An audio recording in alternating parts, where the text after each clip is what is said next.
Siapa yang tak kenal tempe? Tempe merupakan makanan sederhana khas Indonesia yang mengandung protein nabati dan bermanfaat bagi tubuh.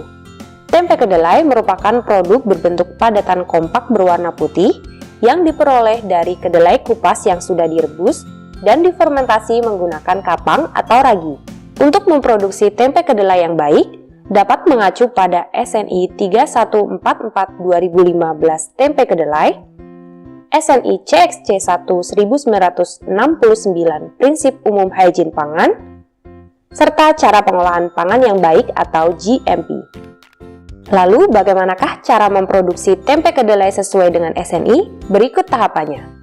Yang pertama adalah penerimaan bahan baku dan sortasi atau pemilahan. Bahan baku yang dibutuhkan dalam pembuatan tempe antara lain kedelai, kapang atau ragi, dan bahan penolong berupa air. Dalam menerima bahan baku, harus dipastikan menggunakan biji kedelai yang berkualitas, yaitu kedelai yang berbentuk bulat, berwarna kuning merata agak kecoklatan, kering, kulit tidak keriput atau cukup tua, padat, dan tidak ada jamur atau benda asing lainnya pada kedelai. Bahan baku kedua adalah kapang Rhizopus spp yang dicampur dengan tepung nasi, tepung bekatul, dan atau tepung onggok sebagai inokulum. Perlu dipastikan untuk menggunakan kapang yang berkualitas, yaitu yang teksturnya terjaga dan tidak terjadi kerusakan. Dalam proses pembuatannya, air sangat dibutuhkan tidak hanya dalam proses pencucian namun juga perebusan. Untuk itu, perlu dipastikan bahwa air yang digunakan telah memenuhi persyaratan sesuai Permenkes nomor 492 tahun 2010 tentang persyaratan kualitas air minum. Sebaiknya dilakukan pengujian untuk memastikan air yang digunakan baik dan aman. Yang kedua adalah pencucian. Kedelai dicuci dengan air bersih berulang-ulang agar pasir dan kotoran tidak menempel. Setelah itu, kedelai siap untuk diolah. Yang ketiga adalah perendaman awal. Perendaman awal dilakukan selama kurang lebih 2 jam untuk memudahkan proses pengupasan kulit biji kedelai. Yang keempat, pencucian dan perebusan. Pencucian kedua ini dilakukan agar kedelai bersih dan segar, serta untuk melunakkan biji kedelai. Setelah itu, dilakukan perebusan dengan air penuh hingga kurang lebih 20 cm di atas kedelai.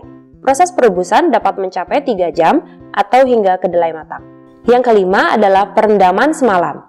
Kedelai yang sudah direbus dituangkan dalam bak perendam, kemudian diberi air dengan proporsi sepertiga air rebusan dan 2/3 air baru. Pada tahap ini, kedelai akan mencapai tingkat keasaman yang baik, yaitu sekitar 3,5 hingga 5,2 pH. Proses perendaman dapat berlangsung selama kurang lebih 20 jam atau hingga kedelai dipastikan sudah berlendir. Yang keenam, pemecahan kulit. Kedelai dituangkan dalam mesin pemecah atau penggiling. Perlu dipastikan kondisi mesin dalam keadaan bersih dan higienis setiap akan digunakan. Yang ketujuh, pemisahan kulit. Gunakan wadah berisi air secukupnya atau 2/3 dari permukaan. Lalu masukkan kedelai yang telah digiling dan lakukan pemisahan kedelai dari kulitnya. Pastikan kulit sudah terkupas seluruhnya. Yang kedelapan, pencucian dan penirisan. Pencucian yang ketiga kalinya ini bertujuan untuk menghilangkan kotoran yang mungkin dibentuk oleh bakteri asam laktat, serta agar biji kedelai tidak terlalu asam. Proses pencucian dilakukan hingga kedelai bersih dan tidak licin. Setelah dicuci, kedelai direndam dengan air panas selama kurang lebih 5 menit, lalu selanjutnya kedelai ditiriskan. Yang kesembilan, pengeringan. Kedelai yang sudah tiris dihamparkan pada meja yang sudah dipastikan kebersihannya. Kedelai kemudian diangin-anginkan supaya kering, misalnya dapat menggunakan kipas angin. Yang ke-10, pencampuran ragi atau kapang.